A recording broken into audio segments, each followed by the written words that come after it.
વૈશ્વિક બજારથી સારા સંકેત. મોટેભાગના એશિયાના બજારોમાં તેજી. ગિફ્ટ નિફ્ટીમાં 65 પોઈન્ટનો ઉછાળો. કાલે 0.5% પર પહોંચ્યા હતા યુએસ બજાર. નવા શિખર પર પહોંચ્યો નાસ્ડેક.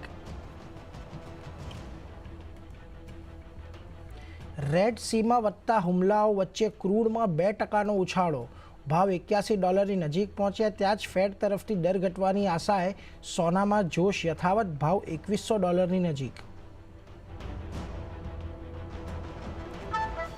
કંસાઈ નેરોલેકે મુંબઈના લોઅર પરેલની જમીન વેચવા કર્યો કરાર. 726 કરોડ રૂપિયામાં થયા કરાર સોદા.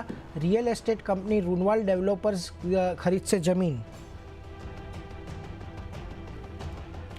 આજે 3 આઈપીઓસનું થશે લિસ્ટિંગ. હેપી ફોર્જિંગ્સ, ક્રેડો બ્રાન્ડ્સ અને આરબીજી જ્વેલર્સના શેર આજે થશે લિસ્ટ. હેપી ફોર્જિંગ્સની 850, ક્રેડો બ્રાન્ડ્સની 280 અને આરબીજી જ્વેલર્સની ₹100 છે ઇશ્યુ પ્રાઇસ.